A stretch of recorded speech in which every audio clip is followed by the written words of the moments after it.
viime vuonna. Tehtiin vika. Joku ongelma autossa ilmeisesti, mitä ei suostunut sanomaan, että mikä, mutta jotain siellä autossa on. Tietysti aikalattia tuli aika paljon.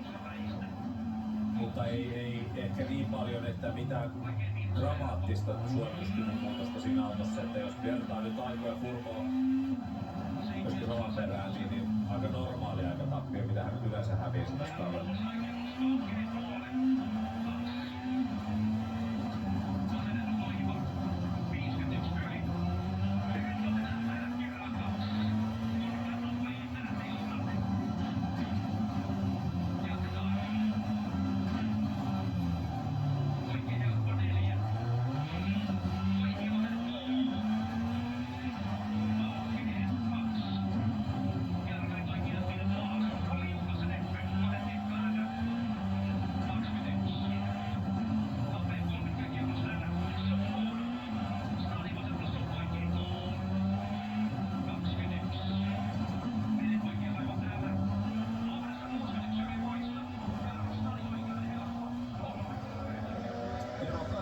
Ikävä kyllä lähes 15 sekuntiin, eli samaa kyytiä kuin takamoton katsota käytännössä tulee Kalle Rovanperä Jonne Halttusen kanssa.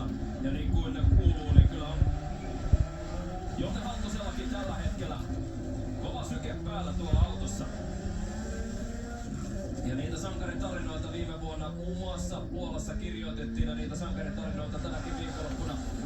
Tämä kaksikko täältä lähtöpaikalta saa kirjoittaa, mutta se mikä on tärkeää... Tämä Suomea, tämä. 15,6 Rovanperä Halttunen tai. Ja toi on se hankaluus just tossa niin kuin näkee Kallen ajamisesta, että kun siellä on niin monta paikkaa on siinä mudalla, sit yhtäkkiä joku paikka pitääkin siitä jätöstä ja on kuiva, niin sitten ei uskalla tavallaan käyttää niitä paikkoja millään, ei tuollaisessa olosuhteessa, että se voi ottaa sitä riskiä. Joutuu menemään monta paikkaa tavallaan liian myöhään, sitten pääsee kaasulle kunnolle, uskaltaa avata kunnolla kaasun, että hakemista, mutta ei mitään hätää. Tää on Monte ja niin kuin tänäkin sanoi aikaisemmin, että tää on Monte, että kuuluu tällaista aikaa, että tässä ei ole mitään hätää. Toivottavasti nyt ei mitään samanlaisia ongelmia